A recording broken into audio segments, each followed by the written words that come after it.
Hi, I'm Andy Mann, instructional technology consultant at Muskegon Area ISD, and thank you for tuning in for the Wednesday Learning on the Lakeshore webinar series. Tonight, or this afternoon, we have the pleasure of welcoming Heather Hall, Mona Shore's high school psychology teacher, and she has a great presentation lined up for you on different assessment tools that you can use, and she guarantees that you'll be able to start using those right away, starting tomorrow. So I'll be handing over to Heather, and then at the end I'll come back. I do want to mention just a couple of things just for your information. One is, if you roll your mouse over to your left-hand side, you may see some tools that show up, one that looks like a bunch of yellow tags and one that looks like a Q&A. If you click the Q&A button, you can ask questions. There'll be a button down that says you can ask a question. And if to see those, it's actually not over on the left-hand side for you. You get to those by clicking up on the Rubik's Cube, the one that's up next to the question mark up in the upper right-hand corner of the screen. And then that Rubik's Cube will take you to two choices. One is the showcase and one is the Q&A. But you click the Q&A and you can ask a question, and we'll do our best to answer it sometime during the presentation. So, and then under the one that said showcase that was up there, that has some of the links to some of the things that Heather's going to show. Let me just also mention that this recording is available, and I'll just share my screen here for just a moment. Under the learningonthelakeshore.org website, you can come up here, and if you go on the Wednesday webinars, there will be a link to her recording and any of the resources that Heather shared posted up here before the end of the day today, so you can go back and watch this. If you want to see what's coming up next Wednesday, click on the home button over here, and on the home button it will tell you that on the 24th, Joan Vincent from Reese Puffer High School, a media specialist, will be sharing MEL, that's Michigan Electronic Library resources for the secondary. So with that, I am going to stop sharing and hand you off to Heather. Welcome, Heather. Thank you. I'm excited to be here today and share some of the formative assessment tools that I have found in my 6 years of blending my classroom. And through this time, I've discovered tools that I want you to understand work in my classroom with my personality. So not everything is going to work for everyone, and it might not be for you for all of these, but as I present these tools, don't feel overwhelmed. My hope is that you find one that will work for you that you can try using as early as even tomorrow. So I also encourage you, don't try these all at once, because you will make yourself a crazy person. I have been there, and you for sure don't want to do that. So let's get started, and I'm going to share my screen with you.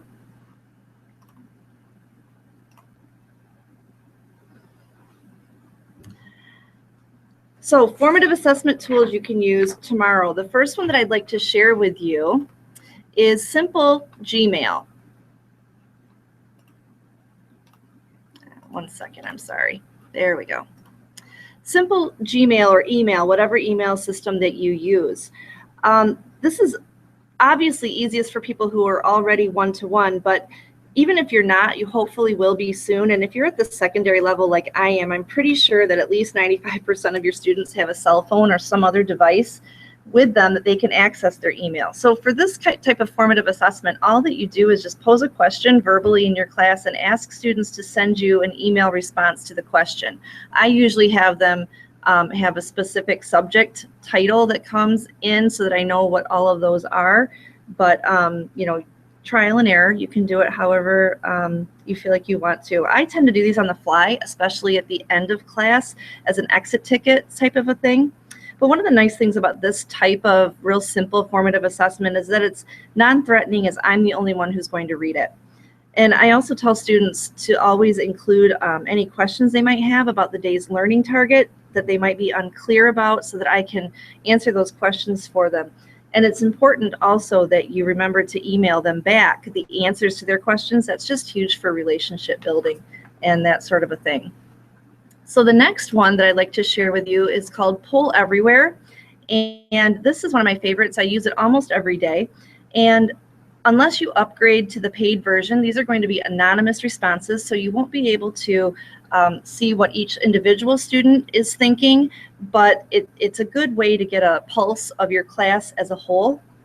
I've included on this slide also a link to a video tutorial that I used with my staff at Mona Shores earlier in the year. It just kind of shows how simple it is to create a poll and how I use them in my classroom. But you're limited to 40 responses per poll, which I haven't really seen to be a problem. But let me just take you to that website. These are the polls that I have created over the years. You can see that I have quite a few of them. And I'm just going to take you to one that I created just the other day, and we used even, I think it was yesterday, I used it with one of my classes. So what happens is the students will get this question, and I use it. There's a lot of different ways that they can respond, and I'll let you kind of play around with this and see the different ways that you can respond. But I project these up to the front of the room as they come in, and we discuss them, and we talk about how they could be a correct answer, how they might not work real well. And again, being anonymous, it makes it easy to have a wrong answer for the kids so that they don't have, you know, that threatening, I don't want to answer the question or whatever. There were some on here that were not correct, but we can discuss them and nobody knows whose answer it is. So that's one that I really like. Another thing just to be careful with, as you see these responses come up, if you leave this open for too long, the kids will tend to have a little bit of extra time on their hands, and they can start to get maybe a little bit naughty and put some things into the poll that might not be not necessarily inappropriate, but things that wouldn't necessarily apply to the question that you're asking. They start to say hi to each other, or things like that. But for the most part, it's not an issue. You can also do on this, and I wasn't planning to do this, but I will real quick because I think I'm going to have time, is that you can do one that's multiple choice instead of an open-ended one. And these ones you're not going to have any problem with, because all they do is mark the one that they want to answer. And it'll come up with a bar telling, what percentage of students answered what. So that's another way that I like to use that one. The next tool that I like to use is simply Google Forms. Now, Google Forms is a great way to assess individual student understanding of your learning targets, and you can use these for a quick check of student understanding, and you could also use it for a summative assessment if you wanted to. They've done so much with Google Forms that you can just you can randomize questions, you can put them in a different order, you can change the order of the multiple choice options, things like that. But what happens when students take a formative assessment like this? For example, my students just submitted this one today, and they went through, they put their name in, and I also collected their username so that I could have their email addresses, because that's what their username is. So they went through and they marked the answers that they thought were correct for this, and then we went through them together in class.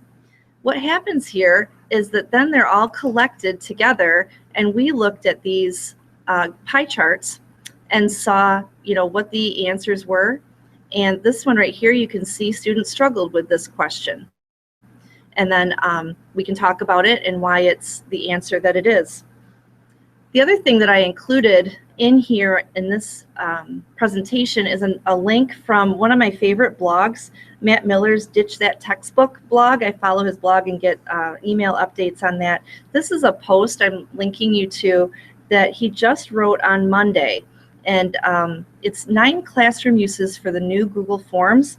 And some of them are formative assessment types of questions or types of ways to use the forms, but also there's some different ones he's got and templates that you can copy and use for yourself. And he's just got some great stuff in there. So that's has stuff to do with Google Forms there.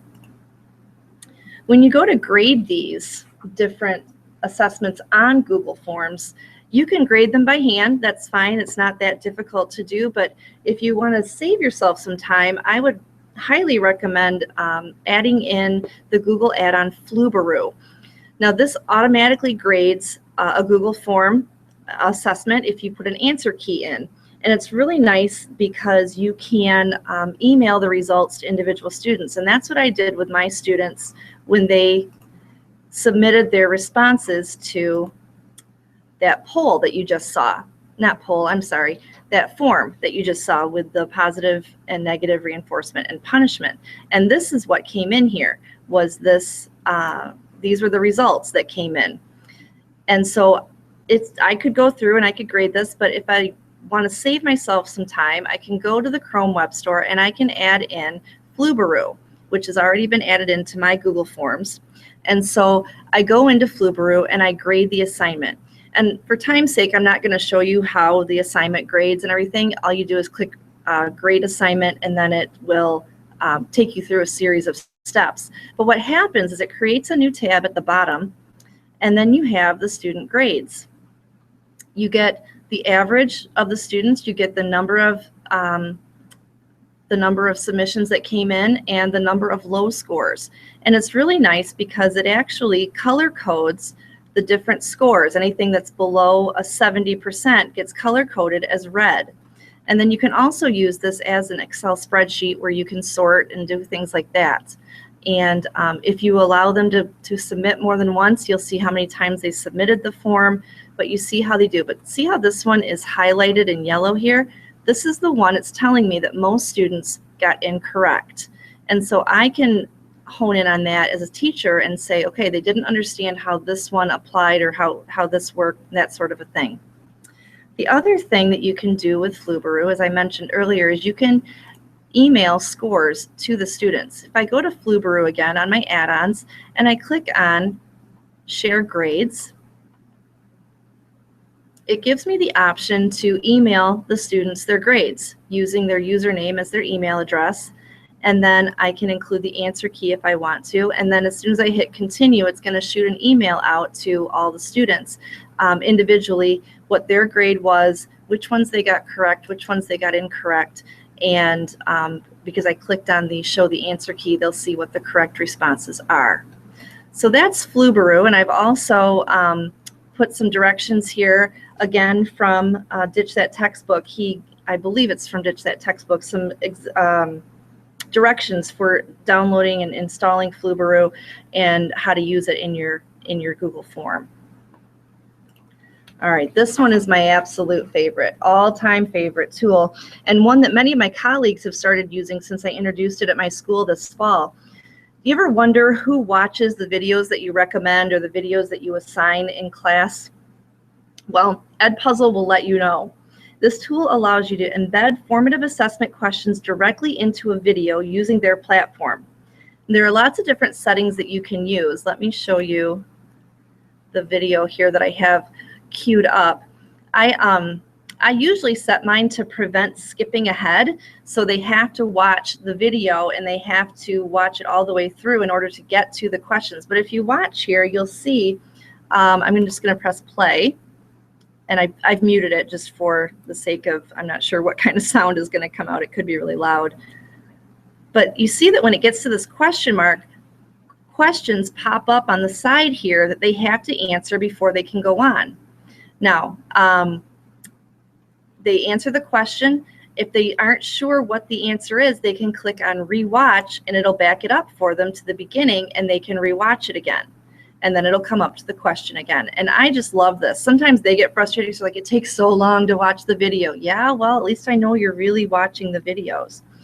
So you can ask the open-ended questions. You can ask multiple choice questions. It will automatically grade the multiple choice questions for you.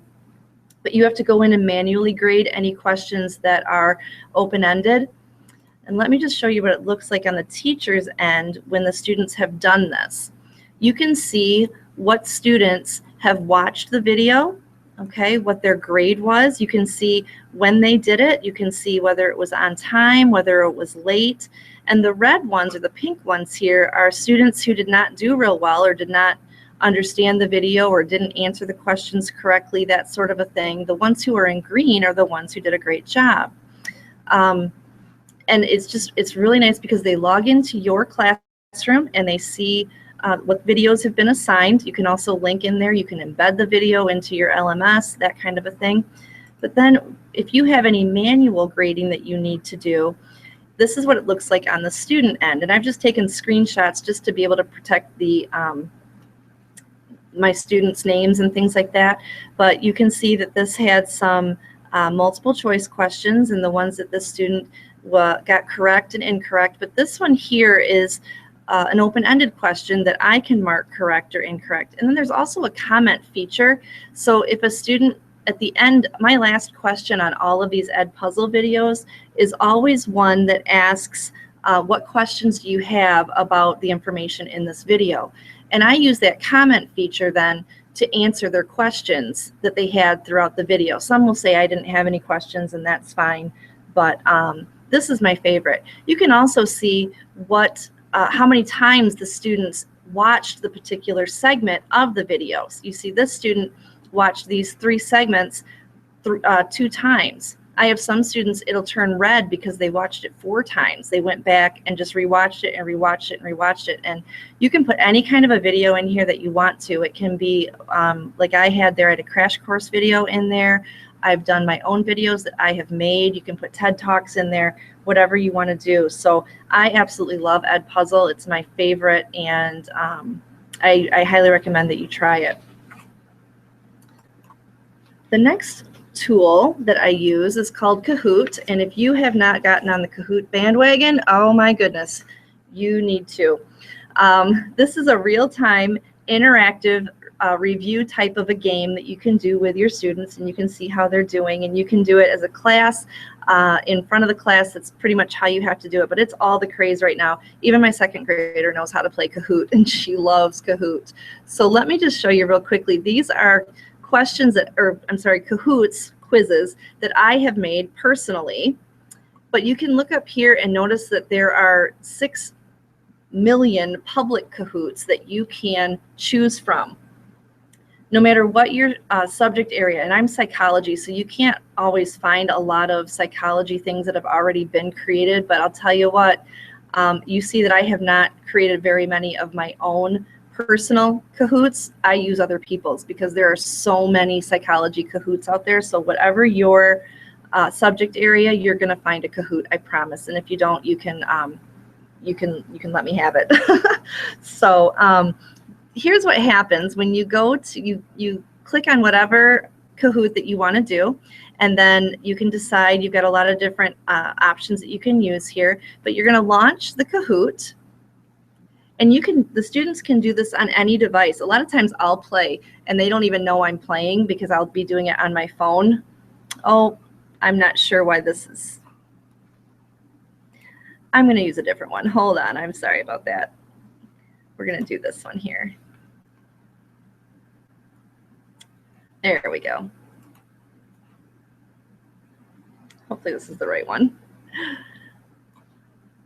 All right. So what happens is the students will go to this website, kahoot.it, and they will enter this game pin. Okay, so this is on the student end. This is what it looks like. So they enter this game pin, and then they enter a username, and then they're going to show up here on the bottom, and then you start the game. So let me do that real quickly. Take me just a second. This wasn't something I could do ahead of time, so just give me a second. All right, that came up because I've already played before on this screen. So when I go back to my teacher screen, there I am. Now, if somebody puts in a naughty name or something like that, you can take them out, you can kick them out, that sort of a thing. So I'm ready to start this game.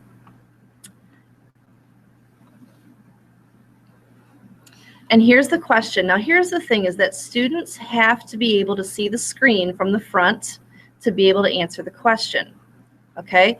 Because what they see is this screen right here. And so then they mark the answer. Okay, and that one was incorrect. All right, but it also tells them what place they're in. They're competing against each other.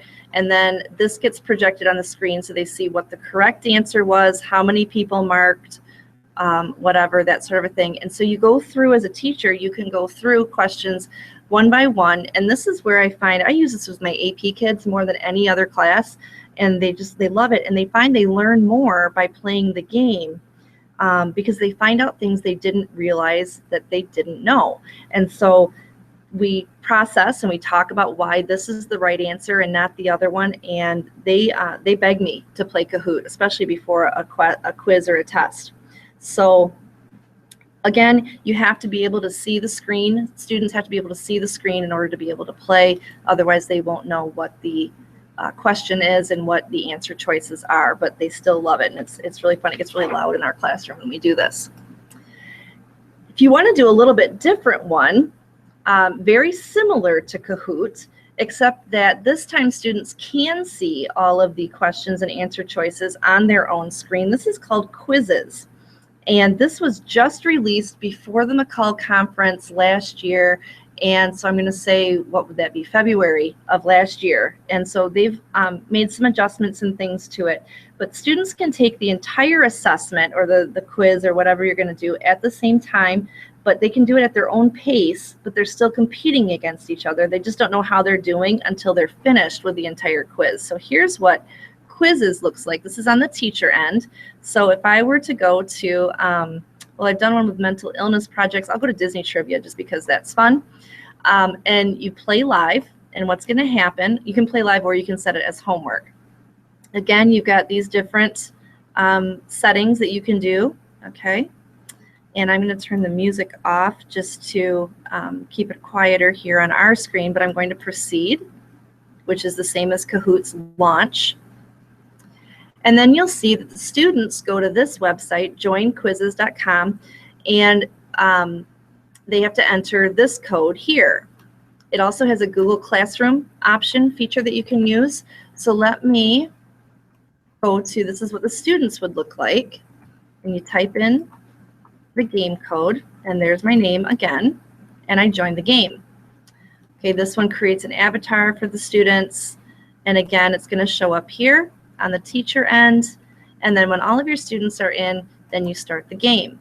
Now, this is what shows on the screen, but this is what the students are seeing on their screen. I'm now on a student screen, and here's how students take this quiz. Okay, they see this question and they have all their answer choices here, and you see the timer going down. On the teacher end, this is what we see. We wait for all the students to finish, and then okay, so 850 points, and this one's super fun because it does those cute little memes at the end. Okay, so then I'm ready to go on, the last name of the 3 siblings. Okay, and then what it'll do eventually is that it will show how the students are doing. Okay, and you can either show this or you don't have to show it. Okay, and but it's for you. And then at the end of the game, you can download, okay, the results to your Google Drive, things like that, and you can see how individual students do as well. I failed to mention this when I was talking about Kahoot, but when you finish a Kahoot, also you can download all the results from all the different students. If you're going to do that, you might want to have students use their real names instead of using their fun names like I did here. Okay, so that's Quizzes, one of my favorites. Just a little bit different than Kahoot. These next two that I want to talk about, I have to be honest, I mentioned not trying too many things at once because it'll make you a crazy person, and so I have learned, these are two that I have heard about that I know are very, very good formative assessment tools. And so I don't have a whole lot to say about them because I have not really used them too much. So I've linked up for you a YouTube playlist of tutorials for this one called GoFormative. And if I show it to you real quick, and I know I'm running a little bit short on time, so I'm going to do it real quickly, but this is, it organizes it for you into different classes. The students will end up signing up and becoming a part of your class, and they have different types of assessments that you can create, and they can be graded automatically, things like that. But the thing I want to mention about GoFormative is that this is the only one I know of that gives students the option to draw out an answer instead of just typing an answer or clicking on a response. So math teachers, I know, love this one because students can actually show their work for a math problem, or they can draw a graph, different things like that. So that's GoFormative. And this one here is Exit Ticket. This one I've put the user guide up. Again, have not had time to use it yet, but it looks fantastic. It's actually the next one I planned to try to use at some point. This is what it looks like. On the teacher end, again, students will log in and they'll become a part of your class. And then you can decide how to have the assessments pushed out and things like that. They have lots of different types of assessments that you can create. This one, as far as I know, does not have the drawing feature like the GoFormative does, but you can see the different types of assessments that you can create, just little exit tickets, pre-assessments, different things like that. And the thing I like about this one, though, is it's got a calendar feature, so it almost seems like it's got a little bit of a lesson planning feature to it. And it also has an app that students can download and have on their phone to be able to complete the different assessments that are in here. So it'll show you when things have been completed, when they're scheduled, and it also has, and it's not showing here, but there's teacher mode, and there's also something called projector mode, so that when you do want to project things up on the screen, it will do it anonymously so that student names do not show up. So that's a nice feature there.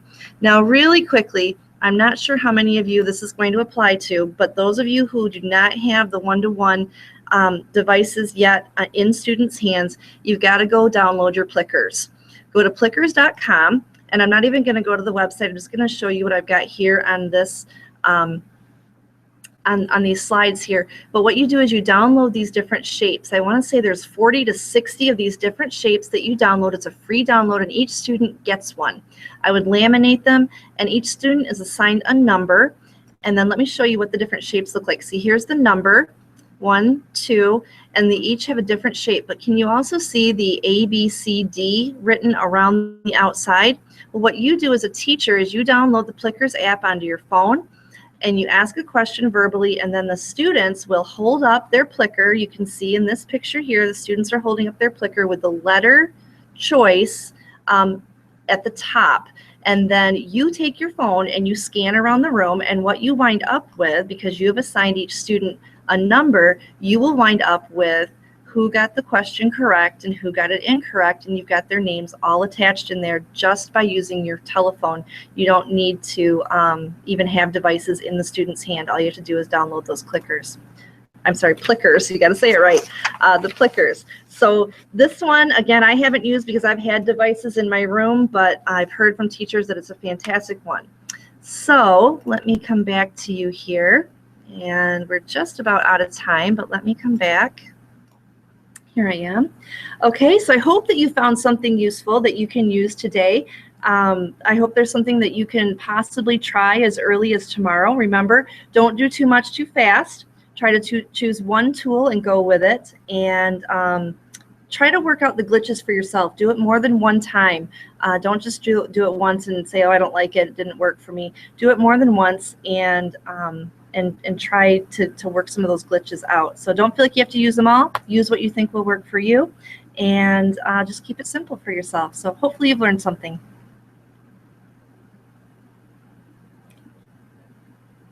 I think you're muted, Andy. I am. Thank you. I was still muted. So Heather, you did a wonderful job. Thanks. Mona Shores High School is very fortunate to have you. Anybody had questions? I had one from David Swinburne, but it was basically just saying how awesome to have Heather on here. How lucky we are, and she is right. That's my brother. Oh, hey. That's my brother.